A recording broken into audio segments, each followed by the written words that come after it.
Good morning, everybody, and welcome back to episode 228 of Empty Betters.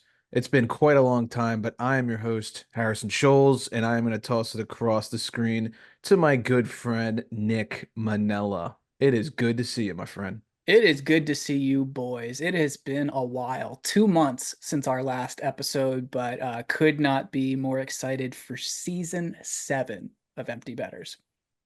Yeah, it's been even longer for me. I think you and Mac did that like late June, early July recording. I was away. I haven't done anything since the Cup final ended. Really took the summer break seriously this year.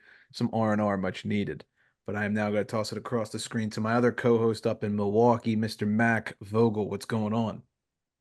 What's up, boys? It is damn good to be back. I am not only pumped to be back on the show, but we're gonna talk lots more about it as we go. But pumped to see you guys this weekend. Pumped to kind of kick off the season in grand fashion. It's gonna be a blast.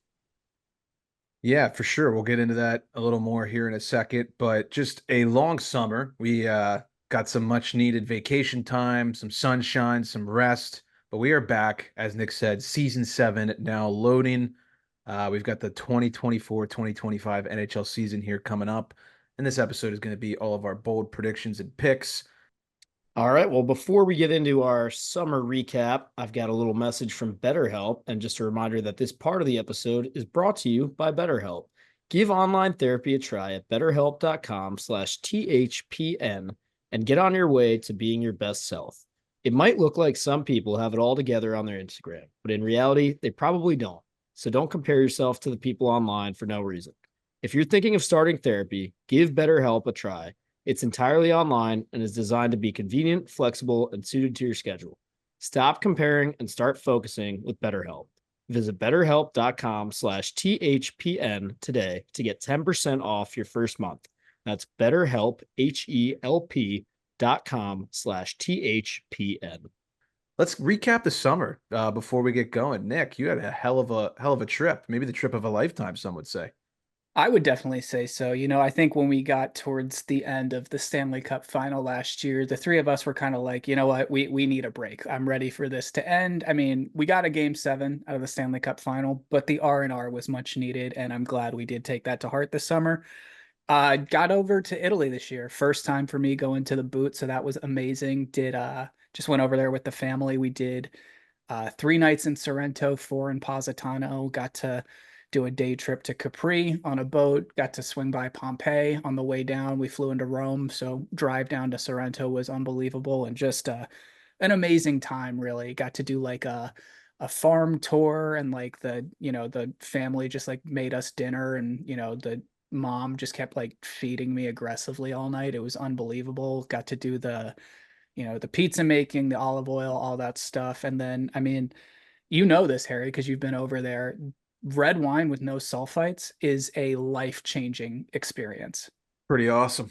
Yeah. Kind of healthy, some would say. Because, like, I mean, especially in the States, it's like you get over like that third glass of red wine, or Yeah. like even honestly, for me now, 2.5. I mean, you wake up the next day, it feels like you got hit in the face with a baseball bat. But I mean, over there, just, I mean, Is it literally like water and cheaper than water. is it more or less healthy than Gator wine?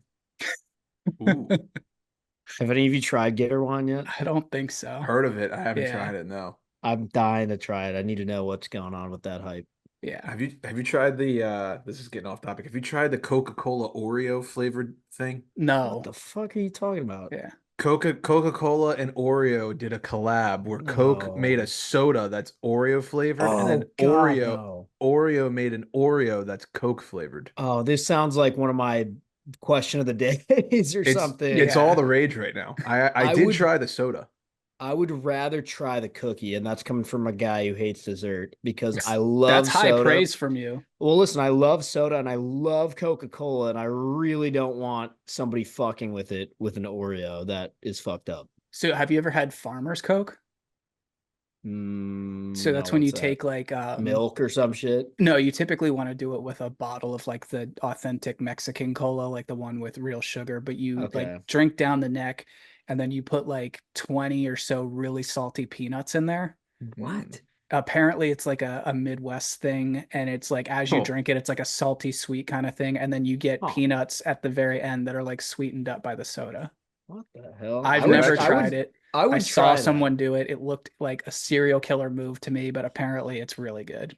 I would at least give that a spin. Yeah. the soda was weird. I think the cookie would be better. Okay. Anyways, sounds like a great summer, Nick. Good to have Yeah, you it was a back. good time. Definitely got some R&R, got out to the beach a couple times after we had you guys there. So yeah, I can't complain. I don't know if that tops your summer though. Yeah, it was a busy summer. Busy summer for sure. Now an engaged man. So doing my first pod hitched down. It was a great day. A nerve-wracking day, but that happened at the beginning of September. I'll probably have story time when we're on a less busy episode about that day and how funny it was and trying to coordinate all that. But yeah, it was a great summer. Just got back from Miami.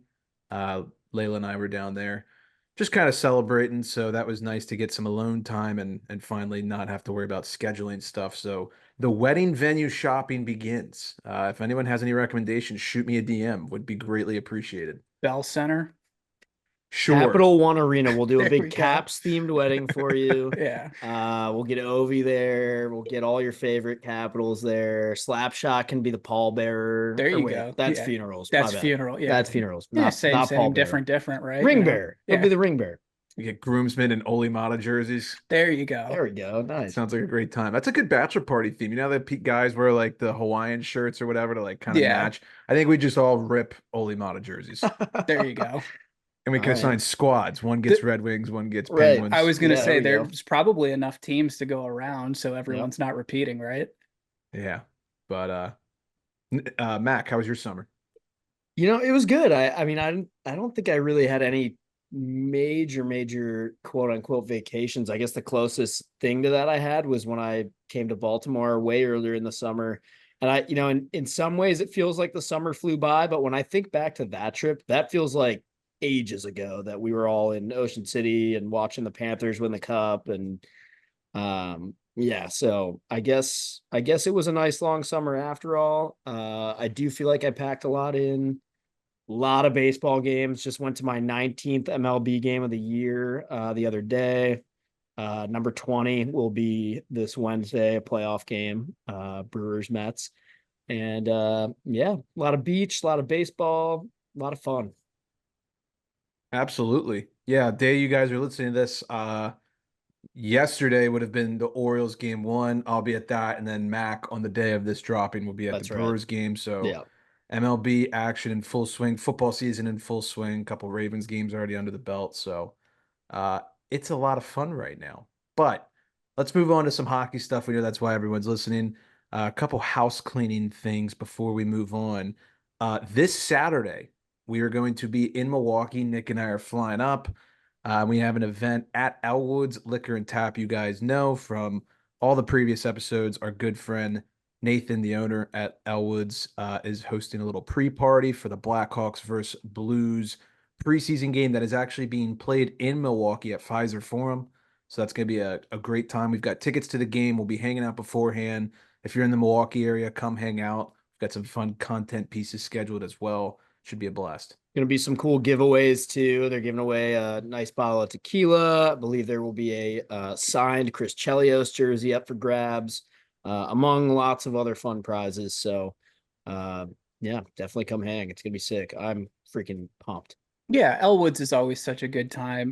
Nathan does a great job running that place. Obviously, we know the hype coming into this event with how many Blackhawks and Blues fans there are in that area, which we saw when we saw one of their games there. What was that, a couple years ago? That was at Elwoods. We did like the outdoor patio thing, but looking forward to it. Definitely going to be mixing it up with some Hawks fans, and we've got some trivia planned to see how well they know their team. Can't wait for that. Be on the lookout on the TikTok and Instagram for that. Should be fun. And last thing, you guys probably are noticing that this year we are not doing four gigantic, enormous episodes breaking down each division. We did it a little different this year. We've been publishing individual team previews with some guests and friends of the show. Those are not in podcast format. Those are on our YouTube channel. You can also find them on our Twitter page. We've been tweeting them out directly onto the Twitter app. And then we have a playlist on our YouTube channel that you can search when you're on there to find your team. We didn't do all the teams. We only did the ones we have friends with. So, bear with us. We're trying, but those are all up on our social media. It's a good mix of teams that we felt that there were, enough notable things, whether it was off-season moves or speculation about this year, to discuss some of those teams out there. You didn't do enough this off-season. Sorry, that's just the way it is. And we don't. Some teams are trickier to find friends of that root for that team than others. Like I would have loved to gotten a Nashville guy, but not a lot of loud Predators fans on the internet. Probably for the best because they're a very kind fan base, I feel like. But yeah, that would have been With that cool being said, if you're listening right now and you're like, what the hell? Why didn't they do my team? Reach out to us. Maybe you can be our guy next year. Please do. Absolutely. All right, we're going to move on to the season predictions. So the way we're going to do this, me, Nick, and Mac are going to all give some predictions for the criteria, and then we are going to be joined by our friend PuckPicks as an interview guest. He's going to give out some of his season props, players to watch out for, and maybe some sleeper teams and all that good jazz. So we're going to dive right into it. But before we do, this segment is brought to you by DraftKings. Absolutely. TD Tutty in for 6. Touchdowns matter more at DraftKings Sportsbook, an official sportsbook partner of the NFL. We don't care how they score them. We want to bet on touchdowns, and DraftKings Sportsbook is delivering. Score big with DraftKings Sportsbook, the #1 place to bet touchdowns. Download the Sportsbook app and use code THPN. That's code THPN for new customers to get $200 in bonus bets when you just bet $5.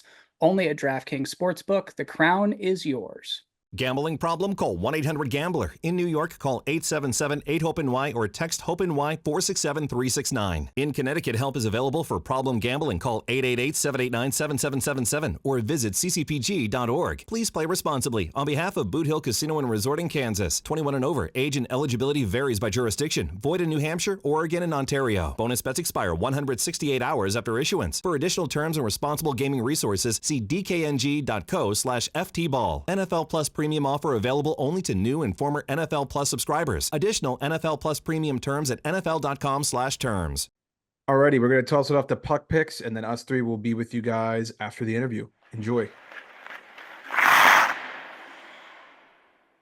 Alrighty, well, the first interview of this NHL season for us is going to be Jackson, who runs PuckPicks on Twitter. I'm sure you guys, if you're listening to this, have heard of him. Have a lot of back and forth over there, but Jackson, thanks for joining us. How you doing? I'm doing well. I'm excited about the season. We got hockey in I guess 3 days from now, and then a whole lot more right around the corner. So it's a week away from things really getting going.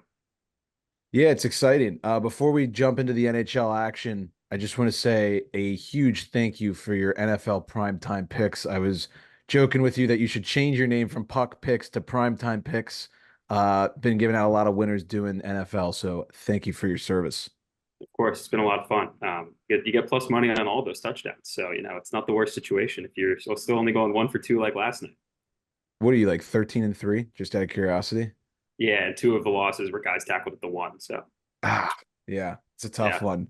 Yeah, but we're bringing you on for some NHL player props. We know last year during the playoffs you went on a hell of a run. I know Jamie Benn was one of your guys. We talked about it last year when you were on. So I'm curious, who are some of the guys that you're looking at this NHL season for the regular season? Yeah, I think when you're looking regular season versus postseason, you got a little different type of guy that you might want to be targeting. Like Jamie Benn's a little on the older side, a little grittier. He's got a little more meat on the bones, I'd say. And when I'm thinking of guys that I want to target coming into a season, I'm looking for guys who might be a little undervalued, coming off of decent years, good position to take another step forward, and have a history of being someone that is thought of in that mindset. Like not a guy who has one good season and you're thinking he's going to do it again. Like when Grafner scored 30 something with the Rangers one year, miracle season, everybody knows it. So I'm happy to jump right into it. But my first guy that I've got is one that I'm really excited about. And I don't know if I'd say he was underrated because his line at the end of last year the Lund line, for lack of a better way to put it, Zetterlund, Eklund, and Granlund over in San Jose. William Eklund. So Swedish forward, young kid, first round pick 3 years ago. And was drafted by San Jose, has been there, since for his whole career. Started off the season pretty slow, not that wild for a San Jose Sharks, player to come out of the gates a little slower. But finished the season 15 points in 14 games. And not just that, but it was the way that he looked while doing it. One of the things that I thought was kind of interesting was I was going back and looking at the way that scouts were describing him coming into his draft here, right? Like, you got a 21-year-old kid, he can still become that player all day long. And the biggest one to me that I thought was interesting was his SHL season, his like D+1s, like after the first year being drafted.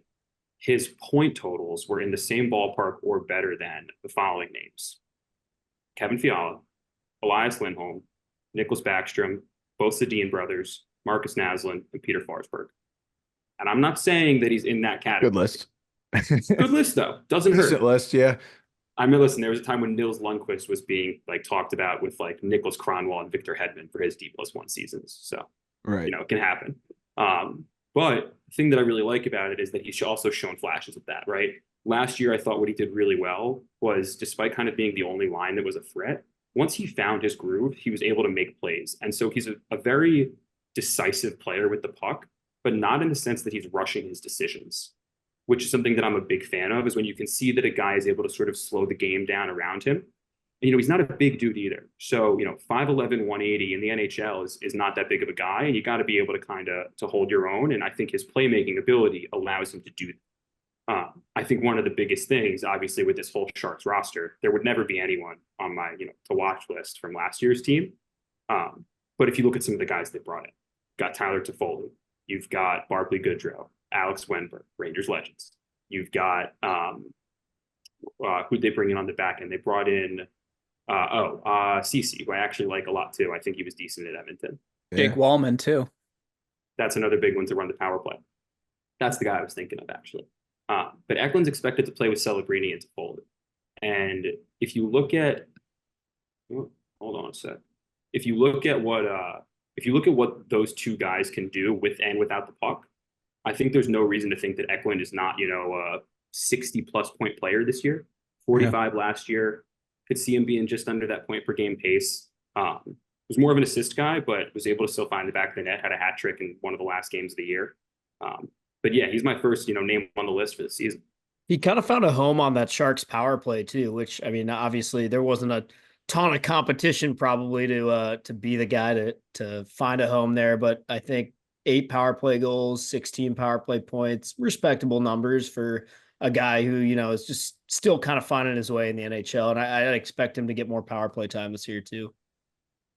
It feels a lot like when you're playing like GM mode and you have like a really bad team, but you've got 2 players that just rip up like 100 points because they get all the ice time. Like, I know that's kind of a funny comparison, but for this instance, I don't think the Sharks will be good. I think they'll be better than last year, but this guy's going to get all the ice time in the world. They're going to shuffle him with Celebrini, maybe Will Smith, 2 super exciting names that are coming up for that Sharks lineup. I love this. I'd be interested to see what the value is going to be night in and night out. Yeah, I mean, I love 16 goals as a 20-year-old in that Sharks lineup last year is huge. There's absolutely no doubt in my mind that he could hit 20, 25. I mean, I won't say 30 just yet, but I think that's an absolute possibility. And I mean, for how can I say this nicely? Bad that Sharks offense was, that's really impressive, especially at 20 years old. Yeah, I think one of the biggest things too, right, is the way that despite them having very little depth and very little ability to compete, like he wasn't deterred by that whatsoever, and you could see it in the way that he played. And with young guys, like we've seen really talented players that have, to a degree, attitude issues that have cost them in the past. Like Jonathan Drouin, I would argue, I thought he was going to be like the next greatest player of all time. To be honest, a lot of people did. And listen, he's still a really talented guy, but obviously had some issues in a lot of places that he played, and it hurt him. Yeah, no, there's no denying that. It's going to be a fun season for the Sharks. There's a lot of excitement coming into this year. Don't think they're thinking playoffs, but I do think that they'll be a little more competitive. Who are some other names that you're keeping an eye on this season? So there's one that I kind of thought was going to fly under the radar, and then I open Twitter like every day, and he's the only name people are talking about. But JJ Paterka over in Buffalo was I think I got on the Paterka train a little late last year, but the guy had 28 goals as a 22-year-old on the Sabres offense. So we're not talking about two juggernauts here with Buffalo and San Jose, but guys that were contributing night in, night out. And I think, again, it's one of the biggest things here, right? Is the line change that he's going to be on. So he's going to play with Tuck and Tage Thompson probably the majority of the season. And the ability, I think, to have a full, a portion of a season under his belt with them and now get another full run. I think Tuck might get moved, but regardless, I think that's a really good first line. I don't see any reason Paterka's not cracking 30 this year, to be honest with you. And, you saw if, I mean, maybe he didn't, but I saw the way he played in the game in Germany in the preseason game, and crowd was chanting JJ Paterka. That'll get you going into a season, especially when you have expectations. And I think he's got what I refer to on the postseason show as that kind of extra juice coming into this year. And he's a guy that I think coming out of the gates is someone to keep an eye on, especially Friday afternoon. He was on my fantasy team last year and was one of the best late round selections that I made. So I knew about how good he was doing throughout the year just from following it on fantasy. I completely agree. I think this season screams 30 goals, top line minutes, probably going to get some PP1 time to start the season, which is great. Yeah, I see no reason why 30 isn't in his future. Speaking of power play, I mean, kind of the opposite of what I commented about Eklund. I think it's really interesting. I mean, first of all, Paterka played all 82 games last year, so you love to see that. But second of all, I mean, 28 goals, only 3 of those came on the power play. 22 assists, 7 of those 4 of those power play, I believe. But either way, not having trouble scoring at even strength, and you love to see that for player props, just because you don't necessarily have to rely on that team getting a power play or getting the right call, that kind of thing. Like my boys, the Rangers. No power play merchants in Buffalo here. And I think, something else, and I pointed to it when I was talking about Eklund, but I like checking the scouting reports of guys that have played in the professional leagues overseas. And Paterka's another one who played in the German pro league over there. Mm-hmm. And, he was holding his own against grown men, and that I think is something to be said for his ability to continue to get better. And so, I think it's a worrying sign if, you're able to play overseas and you don't start to take those next steps as you get to the NHL and the pace picks up. But we've seen him succeed against size and speed now at a young age. 22 years old, a lot of room for growth still on a roster where he can get a ton of playing time. And I honestly think he might be the trigger man on the left-hand side for them. They don't have a lot of lefty shooters. Jason Zucker's not the shooter there. Dahlin's probably running the point. And Thompson and Tuck are both righties. So I think there's a really good chance that those power play numbers that Mac was talking about look a whole lot different after this season.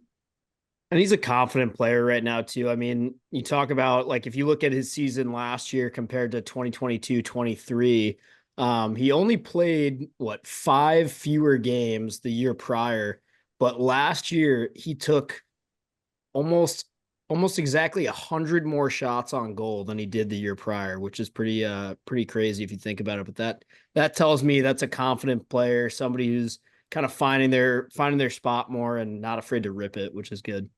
You want to see guys that want to get pucks to the net at the end of the day. Mm-hmm. Yep. Yeah, I think you make a great point, Jackson, about the, his numbers in the overseas league. And, we know how much those leagues have improved their playing quality in the last 10, 15 years. And the German league, the DEL, I would say has to be at the top of that list. That is such competitive hockey. It's really tough hockey now. So clearly you can see that this guy's picked up not only some skill, some adaptability, but some maturity there that he brought over to the NHL. No, I totally agree. I think it'll really help him too. So based on what I'm observing here, it seems like these top line guys that might be, not the best player on the team, but 3rd or 4th best, kind of on some of those fringe playoff teams might be where you're targeting. I'm thinking of, maybe someone on Seattle or Utah or teams like that, kind of fringy, maybe not super high scoring. Are there any other names that are popping out to you? Yeah, I think, actually on those two teams in particular, one guy that I think will have a bounce back year, and then one guy that I think will pick up where he left off a little bit. But on Seattle, I love Matty Beniers to turn it around after a bit of a sophomore slump. Yeah, there we go. Hell of a talented player. I think, a lot of creativity with the puck, great vision, great passer. And at the end of the day, like he does have a bit of a scorer's touch. He doesn't have the fastest shot or the most wicked release you've seen, but he's able to put the puck in the back of the net at times.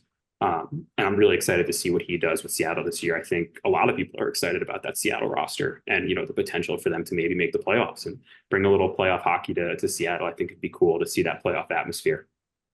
Utah, though, another guy who, speaking of franchise mode, was a big franchise mode guy for me, Dylan Gunther, or Genther, however you say it, but love the way he plays. Yep. Great Just shooter. got paid too. And you love, like, they clearly trust him. They got confidence in the kid. He wasn't on my like players to watch list, but over the last few days, I've seen some stuff about him, and obviously the contract and his stats from last year. I think that when you look at, I think the attitude that this Utah team comes in with, something fresh, a little more professional feel. You're not playing at, Mullet Arena anymore. You're not playing on a college campus. You've got a real owner that's backing you finally, and you've got a place where they want you to play. And I think for the entire Utah roster, I think that's going to go a long way. And I think that one of the guys that can really benefit from it is Dylan Gunther. I think it's huge. That's a great point. I think it's huge for them just to know what arena they're playing in for the next 2 years, because they had the mess in Arizona of, hey, you're going to be playing in this college rink. Now we're going to build one. Now we're not. Yes, we are. No, we're not. It's just a mess. So I totally agree with you. I feel like that stability cannot be overstated for what that does mentally to an athlete. Yep. And 45 games last year, 35 points, pretty consistent play. So love to see it. All right. Well, we've got a good amount of some players to watch from you. I know you'll be tweeting out more for the listeners to go check out on your Twitter page, but we're going to do what we always do with guests, especially early in the season. It's fun to do. Cup prediction. This is obviously before the season starts, so nothing could possibly go wrong with this prediction. No major injuries will ruin it. Your Stanley Cup final winner and final matchup. I'm just going to say the Rangers. I mean, there's no reason I'm going to say anything else, right? Like, yes, not a lot of changes, but I didn't think they needed to make a lot of changes. I think they're going to go after a D-man at the deadline, maybe a forward as well, a guy like Tuck, who, might be on the move and might have played himself out of a renewed deal in Buffalo. I think that they didn't have a lot of room to make moves in the offseason, and I like the Riley Smith addition. Veteran guy, played really well with Trocheck in Florida. People sleep on that, but they averaged a point per game together there. And in terms of who they're going to play, I do have this horrible sinking feeling that it will be Edmonton. Like, we've seen teams that are getting close. We've seen teams that are getting close, kind of take the next step after a year or two. People forget the Rangers were in the Eastern Conference Finals 3 years ago against Tampa. We're up 2-0 and had a similar sort of running out of steam situation, is how I'll put it. And so I think that this team has learned a lot. I think they've got the pieces as long as they can re-sign Igor.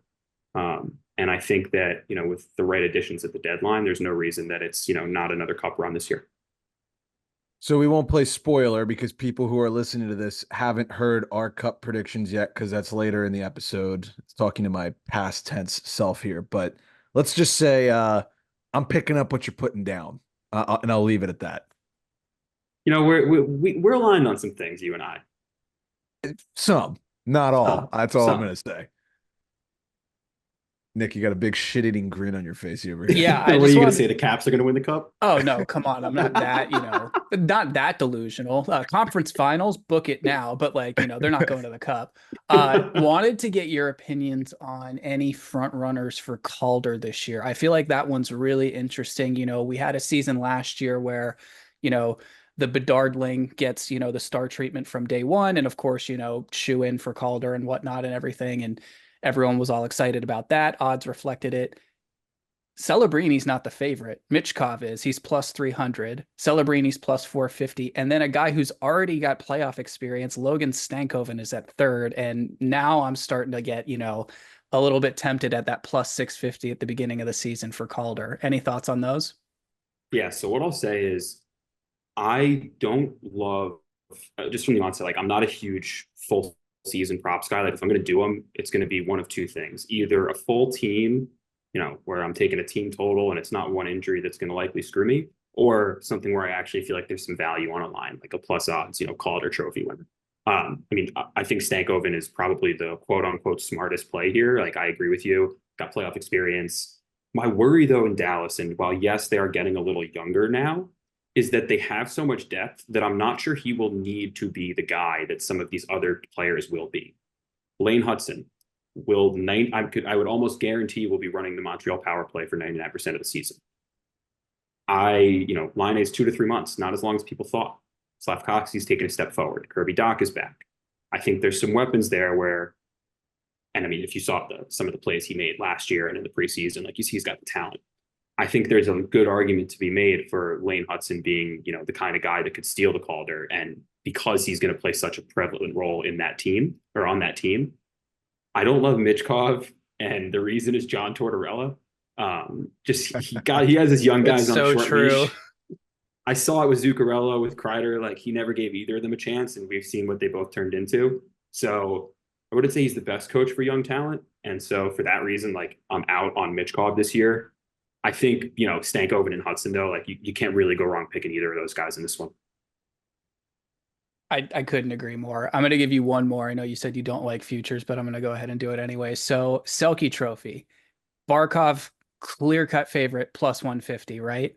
I've got one for this. Matthews, plus 750 at number 2. And then my personal pick at number 3, Rope Hintz, plus 1,200. So what I'll say is I am going to go in a bit of crazier direction, but I think it's got a lot of value. And you can call me biased, but all of the numbers back it up. Vincent Trocheck. It takes... Don't hate that. It takes, I think, 5 things. Go ahead. Plus 7,500. Yep. First of all, that's what I love. Yeah, that's crazy to me. Led the NHL in face-off win percentage last year, I believe, after Michael McLeod went out because he's a bad guy and everything. Then in the playoffs, like we saw the way he could play a two-way game, did it all season, had his best offensive season of his career, and is coming back into the Rangers season. And I don't know if you've seen, some of the videos of him talking about, what their mindset is and how they're seeing this year coming up. He's got this kind of, we know what we need to do, blinders on, only the end goal in sight kind of attitude. And I just think he's going to be the kind of guy that, is going to do whatever it takes every single night. If people will say that, they will do that, but I think he will actually do that. Like I wanted him to be the captain of the Rangers after last season. I know pipe dream to get rid of Trouba and everything, but like to me, he's the heart and soul of the New York Rangers at this point already. And I really think there's a lot of value in that line. 7,500, man. I don't hate that at all. I mean, he's always kind of been known for his two-way play, but yeah, he had a hell of a run in the playoffs. Maybe takes another step here. I don't hate it. Nick, I'm just curious. Do you have like a big list in front of you? I have one name. I do. That I would like to see. He might not even be on the list, but I'm gonna let me see where 87's at. I feel like there's a world where that could happen.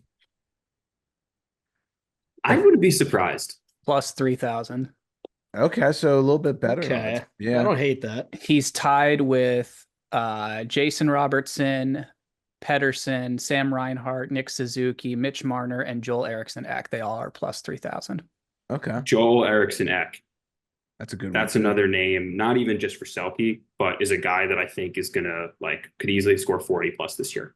Great fantasy pickup. Yeah. I was going to say, I'm taking all kinds of notes for fantasy right now. The only problem is you two shitheads are both in the same league. We got our draft on Monday, so this should be great. And half of the other people are probably listening right now too. Yeah. I'll have a few write-ups out this week with some more, in-depth breakdowns on some of these guys. And so it should be in time for people to get a few picks in. That's good. Mac and I have this problem where every draft we try and draft the exact same team. Like we'll just steal players from each other the entire time. It's horrible. Several times throughout the draft, you'll be like, no, you didn't just take that guy. Like I'm going to kill you. Yeah. I've got a buddy like that every year. Always know he's going to be one draft spot ahead of me. He's always going to take the guy I want at least 3 times. Every time. Well, we appreciate the time, Jackson. Thank you very much. Definitely go follow him on Twitter. Is it at PuckPicks1, if I'm It remembering is. It correctly? is. I tried to get without the one, but I couldn't do it. The one is a number. Don't spell it out O-N-E. It's the number. You're number one. That's why. There you go. That's what we can say. And if you're a football fan, I like obviously hockey comes first, but I do love watching my NFL. The primetime picks are always fun. Makes Thursday night football a lot more enjoyable, I will say. We'll have another one Thursday night, and I've already got my eye on a few spots. So always looking ahead. All right. Well, appreciate the time and good luck this season. We'll definitely get you back on. Thanks, guys. Thanks for having me. Big thanks to PuckPicks for joining us. If you don't follow him on Twitter already, you should definitely do so. I'm sure you probably do if you're listening to this. We're pretty tight knit on that app, but he gives out some great NFL TD bets. I'm tailing those now as we're recording this for Monday Night Football, and he's going to be doing a lot of hockey stuff this year. So definitely go give him a follow. All right, let's jump into it. Breakout players or over-unders for season-long props. Nick, we'll start with you.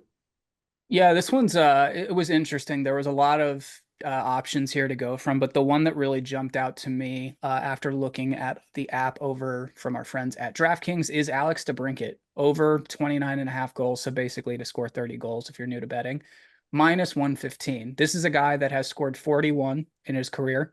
He scored 27 the last 2 seasons. One of those was with the Ottawa Senators, so that's impressive in itself. And then he scored 27 last year, and that I attribute to Dylan Larkin being hurt. So it's like if you get a healthy Dylan Larkin in that lineup, I think it's 100% feasible that this guy could easily get back to 40 tucks this year. Yeah, I like that one a lot.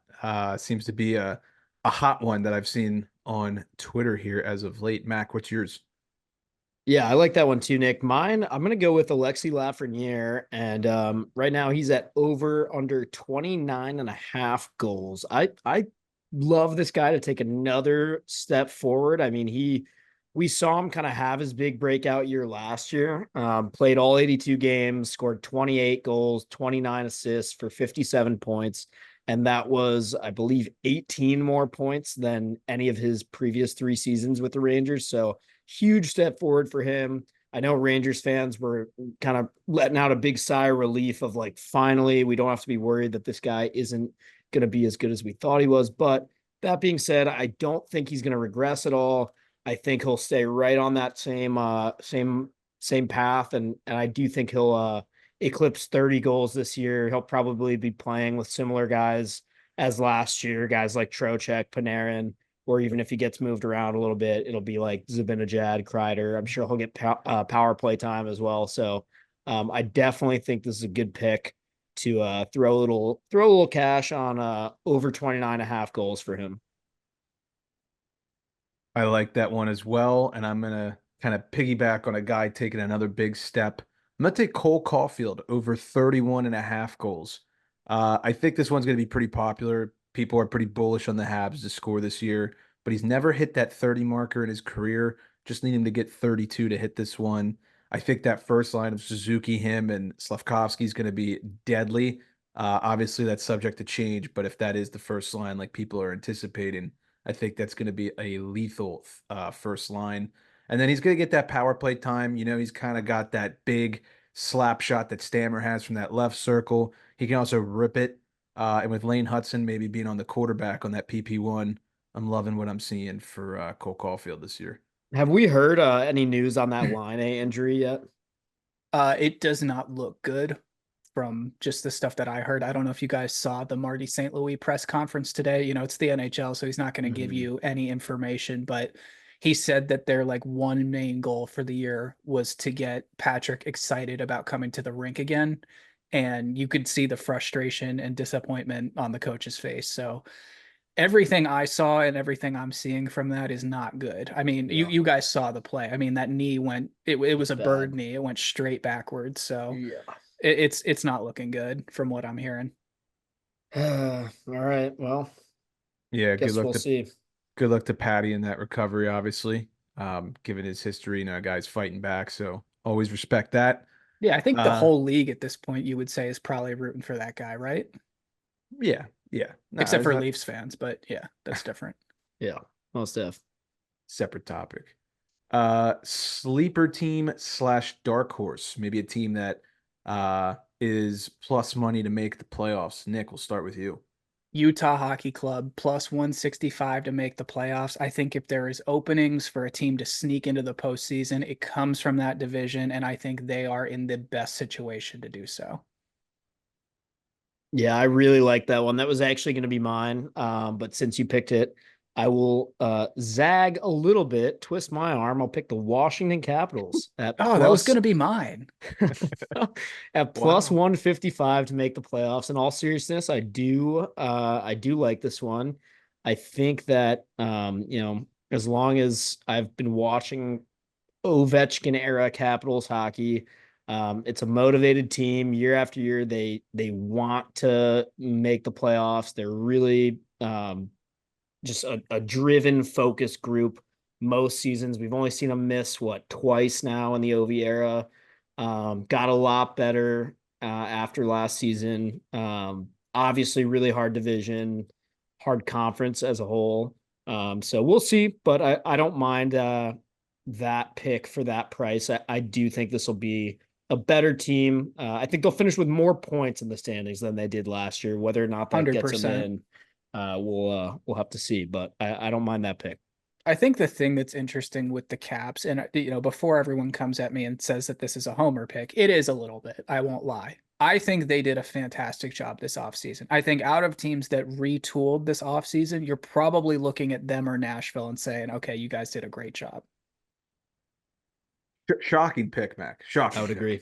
Hey, I told you I was going to pick Utah. I wasn't going to totally be a homer, but they were already taken. So I just, I'm a man of intelligence, and I picked the next smartest pick. I will also say that I was going to pick Utah, and then I saw that Nick blocked them off, and I was like, okay, I'm not going to pick them. Pod By the team? way, huh? Are we declaring the pod team in September this year? I think they might be the beginning of the year pod team. Yeah, Okay. Utah. I think it's a fun one. Before I give mine out, the Caps they've definitely missed more than twice in the OV era. No, I don't Twice. think so. no. Are you counting his rookie Well, year? actually, I guess that's true. That's true. They didn't make it in the Screaming In the Eagle first rookie year. two, right? First two, So and then four a So times four. total. So Yeah. four. Yeah. I'm not letting you get I off guess the I was bad thinking one. of like the red era. Yeah. The red, yeah. It is true of he played like 2 years before that. And you're right. We definitely didn't Carried make the it. fucking team, yeah. Did not make it while wearing those beautiful tarps Which are coming back. in a Ooh, big way. please. Well, in a Please. small way for now, Yeah. but hopefully in a big way soon. For $425, but that's a separate conversation. Yeah, that's awesome. Great price. I am going to pick the Seattle Kraken at plus 170. The odds would indicate they're right there with Utah plus 165, plus 170. They're basically the same thing. This team swung this offseason, and I respect that. They go for some big name free agents, Montour, Stevenson being the two. I think Matty Beniers has a nice little bounce back year. Little sophomore slump this past season, regressed a little bit statistically, but this year I think he's going to bounce back. Bilesma behind the bench. I love Disco Dan as a Penguins bias there, but I think you get that guy behind the bench. He knows how to stir a team up, especially in his first season. If they can get Shane Wright going, that's going to be the big, big X factor. We've been hearing his name for quite a few seasons now. I think if this is the year he can make a jump, they're going to be just fine. Is it safe to say that if he doesn't get going this year, it's over for him? Like it's I done. wouldn't say it's over, but I was just about to say it's over in Seattle. I think if he does not win a consistent roster spot and contribute this year, you have to look at moving this asset. Yeah. I mean, because look, I know we tend to be really hard on guys that are really, really highly touted first round picks that come in and don't produce right off the hop, but he's been here for what? 3 years? This is like year 4 now. This is going to be number 4. At least 3. Yeah. Maybe I mean, 4. and this was a guy that everyone was saying is the clear-cut number 1, falls to 4th overall, and then was up and down in the A the first 2 years. Yeah. So I think it's got to happen this year, or you just got to move him. Because at the end of the day, what you're going to have to sign him to is not going to be worth what you're getting out of him. Yeah. Big decision coming for the Seattle Kraken. And they're an interesting team to watch this year. They made the playoffs 2 seasons ago, then last year kind of a dud, but I think this might be the best team on paper they've had since they come into existence. So Who's in goal for them? Grubauer. Still okay, that's right. Yeah, Yep, him and Decord. that's right. Yeah, Don't hate it, don't love it. yeah. It'd probably be a little bit better if their backup had won a Calder Cup, but he didn't.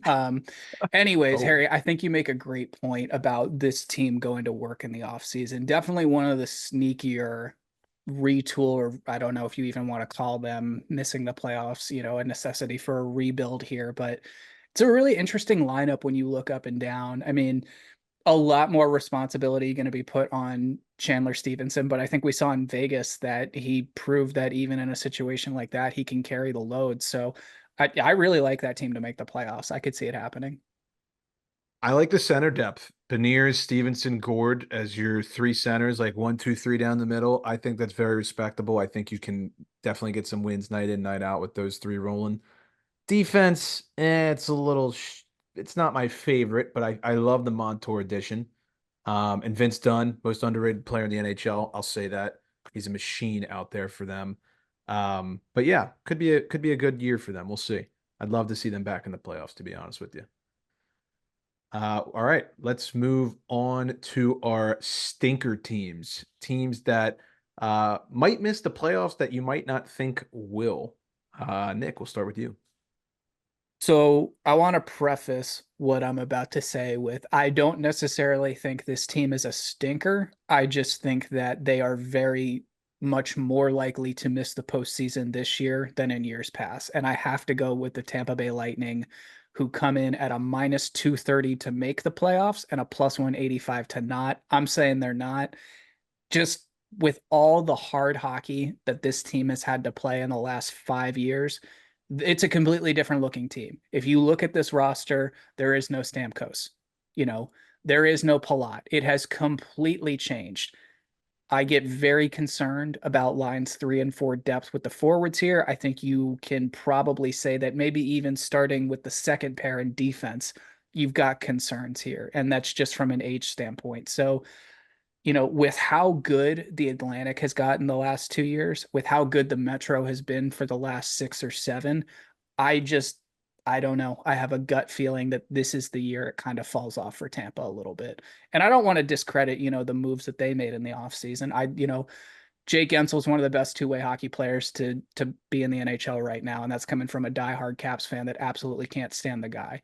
He's going to be playing on a line with Braden Point. That is just a nightmare scenario for everyone to go up against. But I think just based on what everyone else is doing compared to what they've got, the Vasi thing is interesting, but at the end of the day, I don't know if that lineup can hold up over 82 games.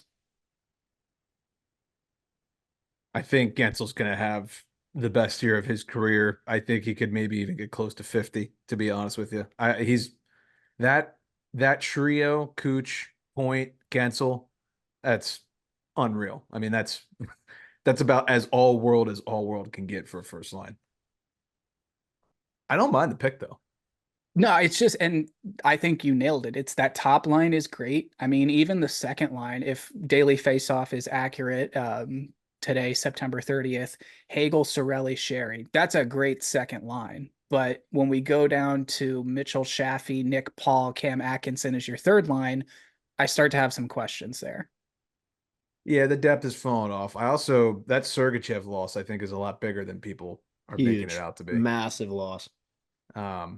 Huge for Utah though. But yeah, I don't mind that one, Nick. Mac, what about you? All right. I'm going to catch some smoke for this one, no doubt. But I'm going with the Carolina Hurricanes. They are minus 350 to make the playoffs, plus 270 to miss, if I'm reading that correctly. And I don't know. There's something about this team. I'm not the first to say this. There's some people saying that they think the Canes are going to fall off a little bit. I have a little bit of different opinion about this, though. You look at their lineup, from top to bottom. It's not like there's like gaping holes in this right now, but I just foresee when I rub my little NHL crystal ball, I foresee something catastrophic occurring the Carolina Hurricanes this year. I don't know if it's just a random slow start and then they just can't catch up after that. I don't know if it's yet another goalie injury. I think that's a very likely one because I think if you want to point out a hole in their lineup anywhere, it's probably just with the question mark about health and consistency with Anderson and Kochetkov. So I do think that like this team just has, yes, they're good on paper, but out of the like good teams in the league this year, and especially out of the good teams in the Metro and in the East, I think this team has the highest chance of something just going wrong and them not being able to fix it on the spot in the middle of the season. So I don't know. It's kind of a riskier pick to say they're not going to make the playoffs because again, I do think something would have to go wrong, like a slow start or an injury or something like that. But I don't know. I just see something like that happening for the Canes. Y'all think I'm crazy or what? Not at all. I on another show, I recently said that I don't think Brenda Moore will survive the season. I think you nailed it when you said something's going to happen and they're going to need to do something this season to get this ship back on track. I think they can Brenda Moore. And Canes fans, I know they just extended him, but they were on the fence about doing that anyways. It's the Hurricanes. They've proved they're the Vegas of the East. They don't give a fuck how long you've been there or what your contract says. Win now or you're out. The other great point I That think would you be made crazy. is the goaltending. And not even like who's consistently going to be number one, who's going to be consistent. Freddie Anderson played 16 games for the Hurricanes last year. They had 4 goalies play for them last year. Who is going to be your starter on day one? That I think is a huge question mark right now. I don't think the Canes are as good this year as they were last year, obviously. I think a lot of people would agree with that. However, I do still think they're a playoff team. I don't think it's going to be a catastrophic, like, you know, meltdown. But I don't think they're going to be as good. The thing for me is like their defense is still insanely good. I look at that on paper and I'm like, yeah, that's top 10 decor easy, right? I saw Instagram pictures of Orlov at Kane's training camp, and I just wanted to cry. Like it's still so heartbreaking for That one me. still hurts so much for me Yeah. too. Well, in the Sean Walker edition, it is sneaky one of the better ones of the offseason, in my Goss to opinion. spare too. Yeah. Gossespierre, yeah, like I really like their decor. But the thing for me is we always say they can't score goals in the playoffs. They kind of put that to sleep a little bit this past year, but traditionally that's been the issue. And I don't really love what I'm seeing on offense. I don't necessarily Yeah. think they're going to go toe to toe with the Rangers if they got to go score It goals. falls No. off hard after like the top 6 and even the second line isn't like amazing. And this defense, yeah, you're right. It's great. But then when your strategy is to try and just boat race teams in the playoffs and you're not good at scoring goals, it's not really ever going to work out. So it's just, I don't know what their MO is this season. I really think it's going to be something like they just get all they start like 5-15 or some shit like that and then they just can't like get above water. I don't know. I got They a just gut get feeling like about it. Novembered or something. Yeah. Yep.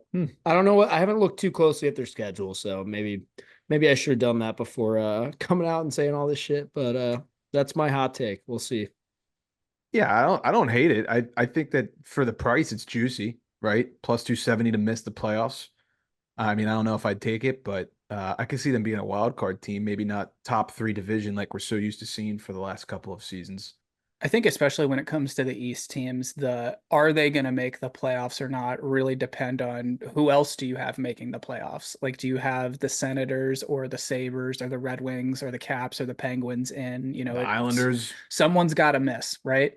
yeah, there's like those 6 teams where it's like, what's gonna happen with these guys, and no one really knows, Right. and that's gonna have a huge impact. I also thought about doing the Wild. They were my runner up just because I don't think they really got any better than they were last year, and I don't know, but I went I with the Canes. So Harry, what do you got? I considered the Wild as well, but I went with the LA Kings. And a little bit of that has to do with the most recent Drew Doughty injury, but the Kings are plus 160 to miss the playoffs, minus 200 to make it. Doughty is out with a broken ankle. That's going to be a month to month, per the Kings social media, because I want to make sure I got the timeline right. I don't really think they improved the goaltending that much. Talbot gone, and then they bring in Kemper, obviously, with that trade with Washington. I'm not necessarily sold on Kemper. I don't know, just my take. I don't think that's really an upgrade. And that Pacific Division historically, right? Seattle last year was kind of a bum. Anaheim and San Jose were cakewalks. I don't think it's going to be quite as easy this year. Do I think Anaheim and San Jose are going to, make the playoffs? No, I don't. But I do think that these divisional games are all of a sudden a little more competitive. I like the Ducks a little bit more this year than I did last year, especially after our Duck season preview, which will be airing very soon. And the Sharks, that's an exciting organization right now. I think they've got a little bit of a pride factor to play for. Celebrini's coming in. Mike Still Grier's done some a hell of a games. job. Yeah, I like it. Yeah, I mean, I snapped you guys during that Ducks Kings preseason game I was watching on Saturday, and that shit took all about 30 seconds for sticks and gloves and whatnot to go completely everywhere. So that was awesome. Also, both of those uniforms, unreal. I know I poo-pooed the Ducks ones at the beginning of the season, They're starting good. to grow on me a little bit, but oh my goodness, the Kings. Did you just nail that rebrand? That was just fantastic. I think you make some great points. I disagree a little bit with Kemper. I think just having seen how he did battle through some of those just awful defensive games that the Caps put in front of him last year, I don't necessarily think you can pin some of those losses on him. Should he have stopped some shots at certain times? Absolutely. But I mean, it's the NHL. You're always going to look back at your goalie and say could, would, should. So I think he comes back to a program that, obviously he's familiar with, and I think it's sort of a career defining year for him here, saying I'm going to reestablish myself as sort of a 1A in this league. Yeah, I mean, and could he? Yeah, of course he could. But the guy who is always top five in ice time and is their number one D man who plays half the fucking game, I just think early on that's probably gonna hurt them a little bit. It can't not. And I also wonder, like, I love Kopitar. He's one of my favorite non-Penguins in the league. How much longer can this guy do what he's been able to do? Is this the season it falls off a little bit? I know Byfield is projected to have a really good season, but I wonder about Kopitar a little bit as well. I mean, he came into the league, what, like only a couple years after Ovi and Sid did. I think this is season like 17, 18 for him, right? He was drafted this. I think he was in the same '05 draft as Sid. I can't remember if he started that same year. Maybe he was a year late. I can't remember. It's so Yeah. we are at the point now where you're saying, how much longer is this gonna, be a thing? And honestly, you were probably saying that about Doughty even before this injury too. So those two right there, how their season goes, absolutely gonna dictate how this team does. Yeah. Mac, were you gonna say something? I was just going to add that Kopitar is also just one of my fave players to watch. That's not a Capital. I mean, he's just been an absolute treat to watch his entire career. Swaggy, one of the best Oh, sty yeah. in the league. Hell yeah. I Speaking do of, love the Warren Fogle pickup for this team, though. yeah, I mean, I think on paper, if you look up and down their lineup, I don't hate it. I just think that injury is probably the hardest on the team to replace because he plays the most minutes, and that's that Pacific Division. Like I said, those three teams: Seattle, Anaheim, San Jose. They could maybe play a little bit spoiler. Maybe they're taking 6 to 8 points away from the Kings over the course of a season that they weren't last year. So who knows? We get a little third line test here, according to Daily Faceoff. Left, we have Trevor Moore, center, Philip Deneau, and right, Tanner Jeannot. Yeah, I mean it's good. I think that's a great third line. It's good. It's an energy line for sure. Yeah. Not sure they could score, but Right. Well, one of them can. yeah. Yeah. I mean, Trevor Moore had a good season last year too. Don't people forget. But yeah, I mean, they got depth. Obviously these are a little bit of hot takes, right? You're getting plus money with all these teams at pretty significant odds. So, just to play devil's advocate, but we're going to move on to storylines for this season. What storyline are you guys most looking forward to this year?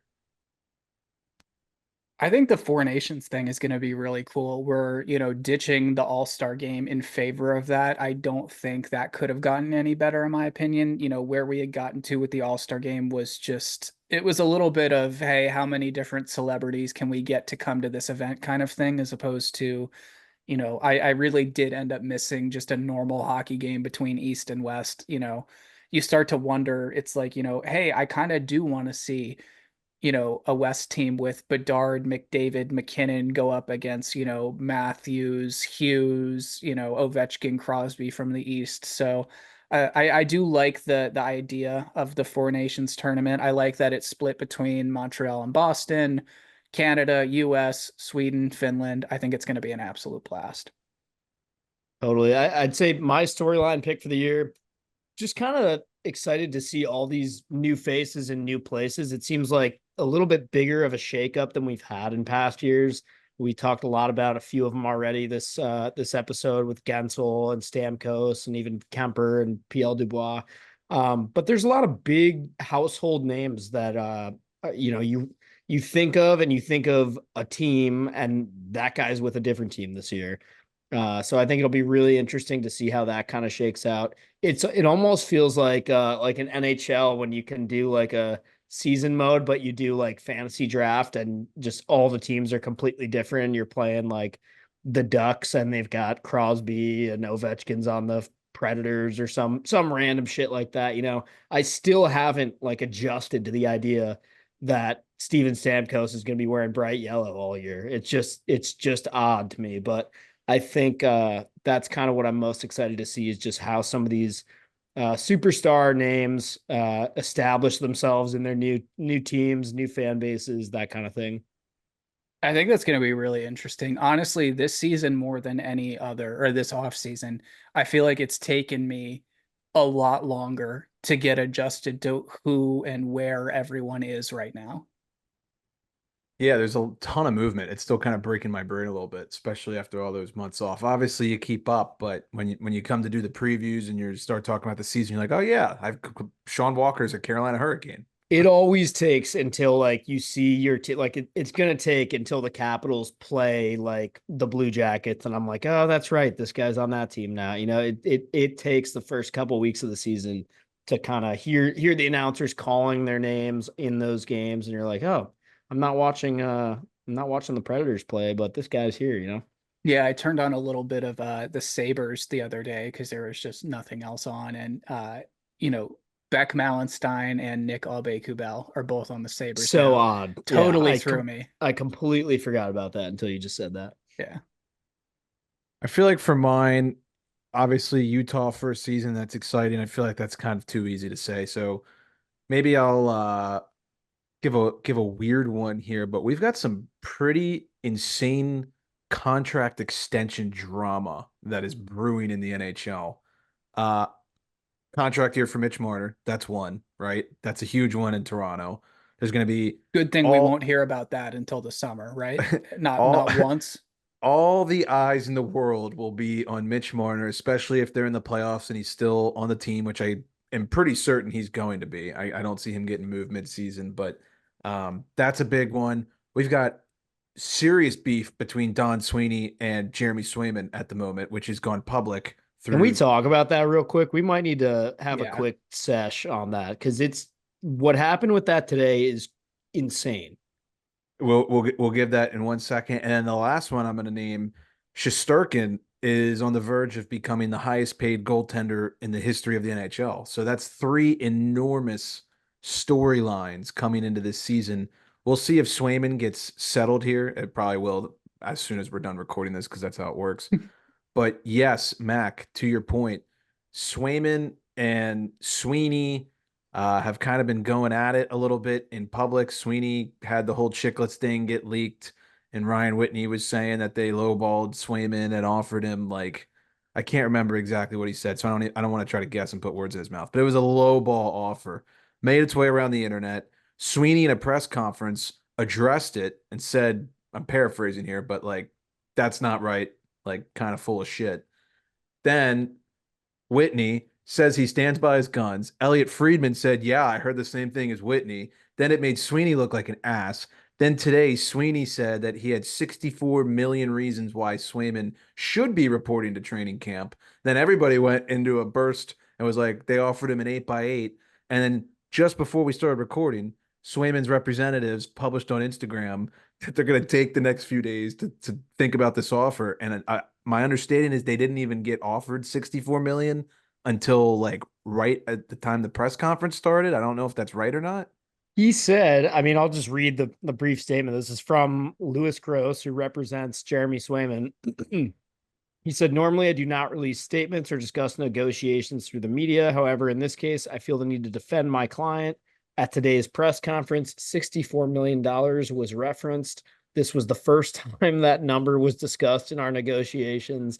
Prior to the press conference, no offer was made reaching that level. We're extremely disappointed. This was not fair to Jeremy. We'll take a few days to discuss where we go from here.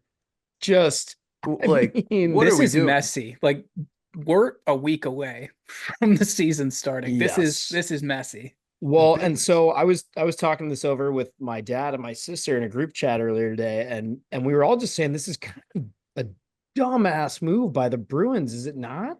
It's a very dumb move, but it's also very on brand for Don Sweeney. I still think, though, my favorite part of this whole situation is Cam Neely says one thing, Bruins fans lose their mind. That's just the team in a nutshell. It's like your GM has been saying stuff for 2 months. Yep. You didn't really care. Cam Neely says one thing and you all go fucking nuts. It's I just will. I classic. also got to read this. This made me laugh earlier. This tweet from acting the Foolman on Twitter. The ideal situation here is for the Bruins to go into the season with Corpusalo. He sucks. They panic sign Swayman. Then he also stinks, and then the Bruins get relocated to Mars. So the first 2 points I could totally see happening. I'm not joking. The Martian Bruins. Yeah, just get him out of here. But seriously, like if Corpusalo sucks, then they're gonna be pressured to sign Swayman, and then what? Like He's gonna come in cold. well, they've already threw him under the bus. So then like the fan base they're gonna jump all over him too if he's slow to start and he didn't have training camp, so he probably is gonna be slow to start. Like it's just the whole thing is a mess. But if I'm Swayman, I mean, fuck it, I'll sit out all year, right? I don't know. This is very messy. I can't remember a contract negotiation getting quite this public and specific at the It's same hairy. time. It's really hairy. It's not like a third line winger where you can just call Right. someone up and hope that Yeah. Matty Poitras decides to give you 25 goals this year. Yeah. It's your starting goaltender. Yeah. Yeah, it's kind of a big deal. Yeah. Kind of plays more than anybody on your team. So, yeah, some very interesting contract what's the word? Situations going into this season. But we're going to move on. We're going to do some rapid fire questions and then some trivia and get you all out of here. But before the rapid fire questions, just want to remind you guys that this segment is brought to you by Prop Tracker. Prop Tracker is your home for player prop research and finding outlier bets for NHL, NBA, NFL, and more. Once you find a bet you like, start tracking it to get notified on its progress, like shots, rebounds, or receptions. You can go to proptrackerapp.com/emptybetters or click the link in any of our social media bios to try a free month on the Android or iOS app. It's great to have Prop Tracker back. Obviously, in the summers we take off, but it's a great partnership for us. It's great. I've been using it for NFL action this season so far. Go download it. It's gonna be great for hockey, and it'll tell you if you're hitting your bets real time, which is something your sports books won't do. And then you can stop having to put your phone up to your face so your Face ID works all the time when you're laying in bed late night, seeing if your West Coast games hit. There you go. I'm speaking from experience there. Has that happened to anyone? Anyone you know, maybe? You know, it's shitty when it's like halfway through the game and you're trying to sleep and it's like, let me just check real quick. And then you put the phone up to your face and you drop it, you hit yourself in the nose. You don't need to do that. You download Prop Tracker and it'll just shoot it right on your home screen. There you go. Perfect. I honestly I don't use Face ID. But I still drop my phone on my face all the time at night. I don't know why. I was gonna hit you with an okay boomer, but I respect it, honestly. Yeah. If we're gonna talk about dropping something on your face when you're asleep, you guys know I always have my Silo water bottle on me, and I do tend to sleep with one arm under my pillow. So this is totally off topic, but the other night I, wake up at 2 a.m, reach over to get a drink of water, and I reached over with my arm that had gone completely numb, grabbed my water bottle, picked it up, and it just like drilled me right in the beak. Like I was like, oh, that one stung. So you couldn't actually close your hand around it because it I was got metal. my hand around it, but when I went to Oh, lift my arm up, it was just a noodle and just came right back at me. little wet noodle arm action. Yeah, There you go. fun times. Absolutely. Uh, all right, rapid fire. No explanations needed. You just rip it. Nick, I'm going to start with you. Give me your 4 division winners for the NHL this season. Devils, Leafs, Avalanche, Oilers. Okay. Mac. Rangers, Panthers, Stars, Oilers. I think I might have the same as Mac. I'm going to go Rangers, Panthers. I'll go Dallas. And I'm going to go Oilers. Yeah. Sadly, those are like the 4 teams I think like are the teams to beat. I will say this, whoever wins the Central will not be the furthest moving Central team in the postseason. Oh, like kind of like last year where it's like Yep. rock 'em sock 'em in the first round. Yes. Remember when Dallas got that Vegas draw? Brutal. Who wins MVP this season? Nick, 97. Mac.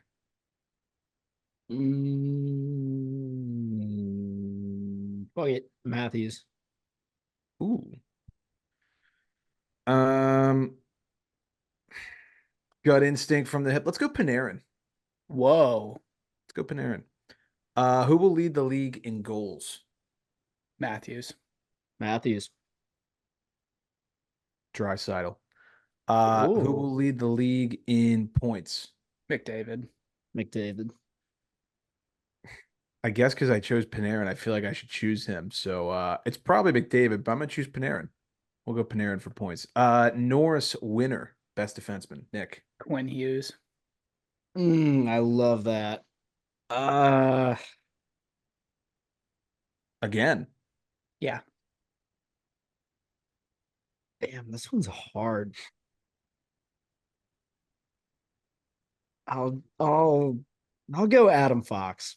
Something different. Oh, Give me Roman Yossi. again, a little Yeah. comeback action for him. I Jeez. like it. Vesna winner, Nick. Igor. Mac. I'm actually gonna say Soros. I think the Predators are gonna be Ooh. so good this year, and I think he's gonna be a big part of that. That was part of my Yossi pick. I like that. Let's go Ottinger. Wow. Jack Adams, coach of the year, Nick. Sheldon Keefe. Mac.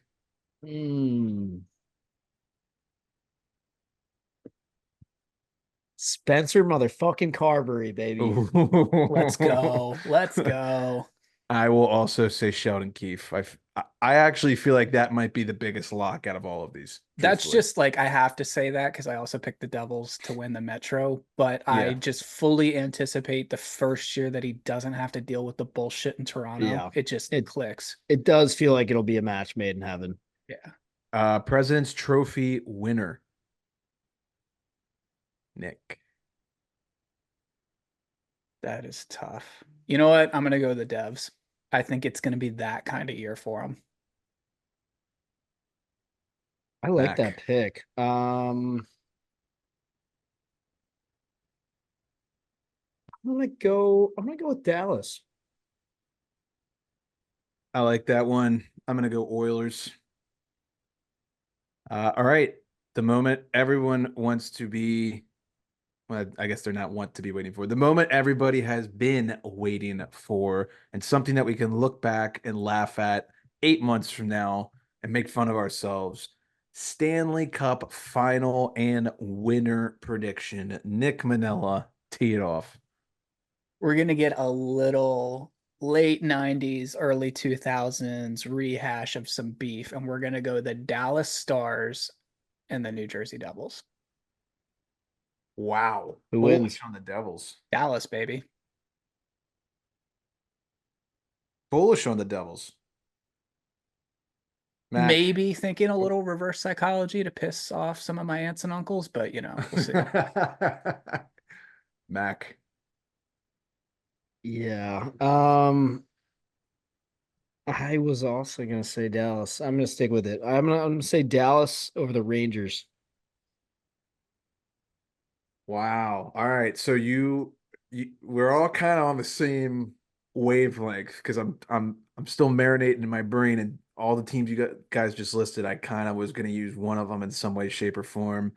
I think I'm going to go the Edmonton Oilers getting back to the finals, playing against the mega horny New York Rangers, who are finally in the Cup Finals.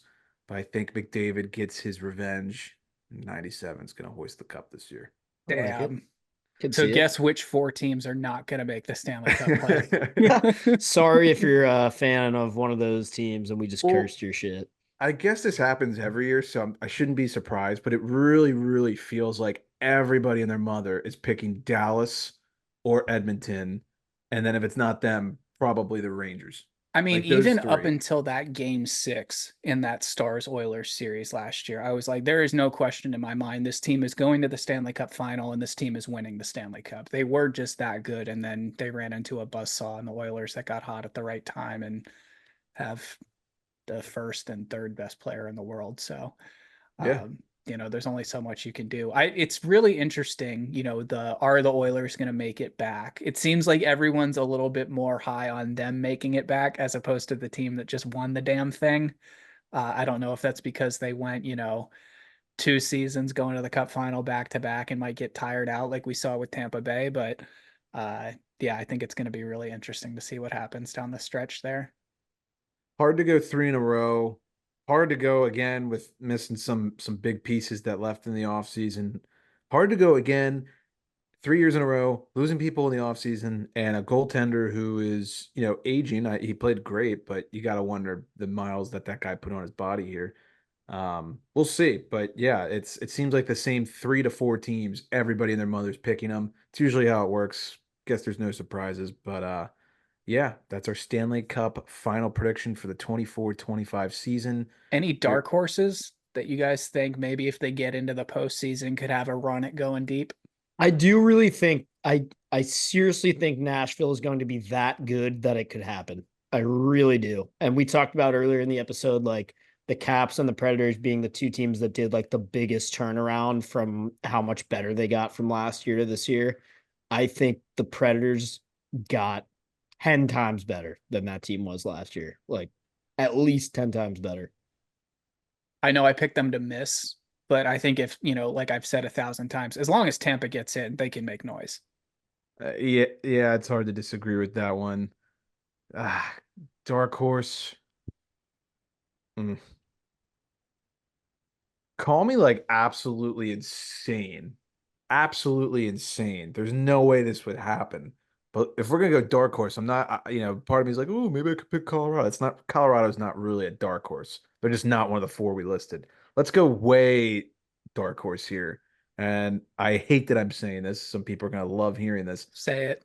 I know what you're going to say. Say it. Fuck it. Let's throw in the New York Islanders in the mix. Why not? They got the goaltending. Wow. They got the goaltending to make some noise. They could upset some people, right? I mean, why not? Patrick Waugh gets a full season. Let's go. Yeah, I mean, they were in the conference final how many times in the last 5-6 years? They were right there knocking on the door. And yeah, I think also Ilya Sorokin is bound to have a bounce back year this year. He's in my opinion, I do think he's one of the best goalies in the league. I think he just had a bad year last year. That's it. I totally agree. I mean, he has to, or else Uncle June's going to whack him anyways. So that'll be interesting to see what happens there. But yeah, I mean, I totally could see that. They're an annoying ass playoff team. That's what they're built to do. So as long as they can score 2 goals a game, they'll be fine. Yeah, that's a real dark horse pick. All right, trivia, and then we'll get on out of here. Mac, lead us off. Indeed. All right. This is a good one. I'm really excited for this one. There are, let me make sure I have this right. 1, 2, 3, 4, 5, 6, 7, 8, 9, 10, 11 goalies that both Alexander Ovechkin and Wayne Gretzky have both scored on.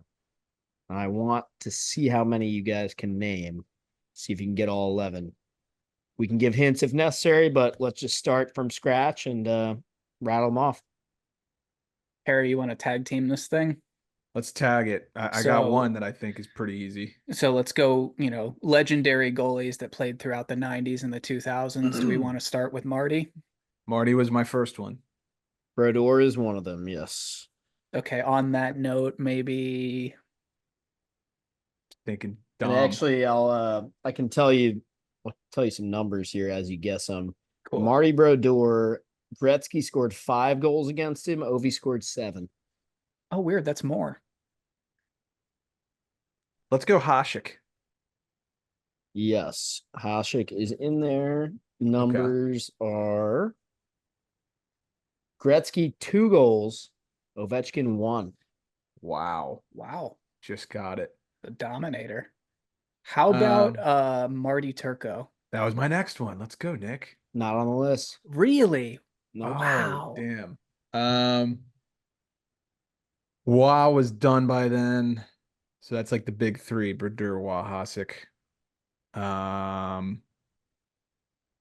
don't think Luongo was there when Gretzky played yet, so that's not it. We gotta dig real deep here. I will say every single one of these is a household name. There was nobody on the list that I was like, who? Jose Theodore? Am I pushing myself here? Not on there. Okay. I obviously Ovi, but I was thinking about the Gretz thing. What about Yeah. Belfour? Yes, sir. Belfour's on there. Cujo? Belfour is. Let me get that real quick. Cujo's not on there. Fuck me. Belfour 1 for Gretzky, 6 for Ovi, Okay. Okay. but no Curtis Joseph. So we've got 3 of the 11 down. And you said all of these are like we should know these names. I know every single one of these goalies. Okay. Yeah. There's maybe one that I'm like, no, I kind of forgot about that guy, but I totally know who he is. So random, but Jocelyn Thibault. No, I love that guess though. Okay. But I would consider that household in the breadth of this. Like we all Okay. know who that is. right. Good to know. It doesn't have to be like the best goalie ever, but just somebody Yeah. that we all know and you wouldn't see the name and go, I don't know who that is. Okay. This is harder than I thought it was going to be. Yeah, but we can get it. Yeah. I'm trying to think like Gretzky in the era we're talking about. Gretzky was a Ranger and on the Kings and the Blues, so it's not like So he retired what, 94? no 99. I think. 99? Yeah. Yeah. Okay. 99 was his last year. It was also his number. Fun fact. I don't know if anyone knew that, but Heard that once or twice. Yep. Who's like an Islanders goalie, Nick? There's got to be an Islanders goalie. Yeah, and Mac just glue off. Oh, Rick DiPietro. No. No. What's his not? Garth Snow. Yes, sir. Wow. Garth Snow. Ovi scored on Garth Snow. 1 for Gretzky, 2 for Ovi. Is Robert Esch on that list? He is not. Damn it. So what's that? 4? You got 4. This is a fun trivia. I'm actually. I feel enjoying like this I'm a just lot. gonna start throwing out like early 2000s tendies and just hope they got a Yeah. couple games in the 90s. Do it. Felix Potvin, Nope. Patrick Lalime. Nope. God damn it. Nikolai Javibulin. Yes. Wow, good pull. Hobby Gretzky got 2 on him and Ovi got 4 past him. So that's Evgeny 5. Nabokov. No. Ooh, Oh that's my a good God. guess. That is a That's good real- one, though. That's You're a good killing guess. me here, Harry. J.S. Shiger. Yes, sir. Now we're cooking. Wow, Quack Attack. J.S. Shiger, 1 for Gretz, 7 for Ovi. Is that 6 or 5? 6. There's got to be a flyer here. 2, I will say 2 of these are a little bit harder. But 3 of them are like huge household names. Dan Cloutier. Nope. Roman Chekamanik. Nope. I love this though. I'm loving all the names. These are Johan blast from the Hedberg. past. Nope. God No, damn he it. was. He was too late for Gretzky. That's why I guessed Tebow, because that was Sid and That Ovi is a rookie good Right. guess. I think that's a great guess. Ah, man. There's got to be like a Thrashers goalie that we're not thinking about. Or so, it's like some of that Southeast shit. That's how I pulled Hobby Bullen. Oh, man, this is hard. Dwayne Rollison. Nope, not a bad guess though. I Good think he was guess. probably just a Damn it. little too late for Gretz, I guess. What about that Hurricanes goal? What the fuck? Urbe? No, Archers. That's a good No, one. Pillow pads. Yeah. no, no. Fuck. So there's 5 more. 2 of them are hard, 3 of them are pretty standard. Yeah, but even the hard ones, I don't think are like that hard. Oh, Mika Kiprasov. Nope. Good guess. Also, one of my favorite goaltenders of all time. Also, I will say, okay, so of the 5 you have left, 2 of them are hard just because they're a little less of a household name, more the kind of guy you hear the name and you're like, oh yeah, that guy, I remember him. The other 3 are huge household names in terms of like games played, breadth of their career. But one of those 3 guys you maybe are not thinking of for a specific reason. Like, we're not thinking of him because there's no way he played long enough for Ovi to score on him, kind of thing. I think Or he was a capital and we think of him as a capital and now he's not. Yeah. Nick, you got to channel your inner mid 2000s goalies Did for my Lord and Savior Olaf Kolzig get yes, scored on by both sir. of them because he Yes, ended up he playing for did. Tampa Bay, Yes, he right? did. Yeah. There Yes. it is. Gretz Huge, had Nick. 3 goals against Ole and Ovi had 1. Shout out, former friend of the program, current friend of the Yes, program, sir. Ole Kolzig. Former guest, Godzilla. yes. Yeah. All right, 4 more. I know I said Luongo couldn't be it, but I'm just gonna. He's not It's on not. there. All right, yeah. Alex Ald. Nope. Great Paul. I love that too, though. Unreal thing about Alex Ald that I always loved is when he was with the Bruins, on like the side of his mask, it had AA for Alex Ald, and on the other side it had BB for or for like Boston Bruins. I always loved that. That was cool. Tugnut. Ron Tugnut, Ron Tugnut? best No. goalie name ever. No. Fuck. Mike Vernon, No, but that's like in the same breath of the 2 Chris Osgood. guys. Yes. That's not who I was thinking. That's a household one that I thought would be Good a little job, easier, Nick. but Chris is on there. Osgood, 3 So that's- goals for Gretz, 1 for Ovi. Wow. 8 down, 3 to go, and 2 of the 3 left are kind of hard, right? A little bit. Mike Richter. Nope. Damn it. What about like a Nashville goal? No, think East. You gotta think East. Would it help you if I tell you the number of times they each scored on the last 3 guys? Potentially, yeah. All right. So one of these guys, Gretz lit him up 10 times while Ovi got him 3 times.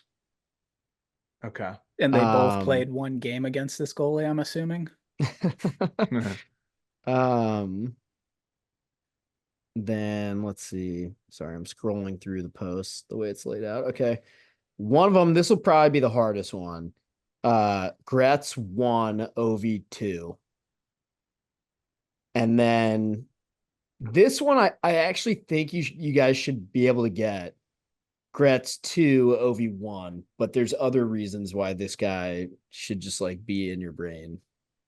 I'm like using the like tapestry behind you. I'm like just going team by team, like running through my Rolodex of like goalies, like in my hard. brain. Yeah.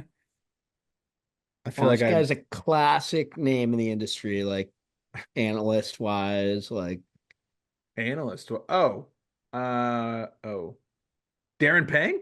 no. No, I was gonna say that's He's got a particular shtick that he does on Twitter that people think is funny. Yes, sir. Kevin Weeks. Kevin Weeks. How did I not get that? I know. I thought you guys would get that one, but that's I'm pissed that's that took me that long to get 2 that. 2 for Gretz, 1 for Ovi on Weeksy. Okay. And then now we are down to the 2 that I thought were a little bit harder. Although keep in mind, one of these Gretz 10 times, Ovi 3 times. Are they associated with a team? Like you think of a Yeah, certain... so I just told you that the first guy who's got 890 or whatever games played, or 820 NHL games played, he played for 1, 2, 3, 4, 5, 6, 7, 8, 9 different NHL teams. Oh my God. And there were 3 different teams that he played over 100 games for. So he was kind of just, household journeyman from 88 to 07. 20 fucking years. This guy, we definitely know that the guy. other guy, though, I think of him primarily with one team because he played 217 games for that team, but only played 394 in the NHL across 10 years. But he did play for 4 other teams, so 5 different NHL teams. But really, there's one that he's like associated with in my head. Is one of the teams he played for the Florida Panthers? No, but Okay. the longer tenured guy did have a brief stint, a very brief stint. 2 years actually with Panthers. Okay. I'm stumped. I feel like I've exercised all my NHL 2002 memory bank from my 5-year-old Do you want PS2. the main team that the lesser guy is associated Please. with? Yeah. The Predators. Vokoun? No, but like Oh, same no. era.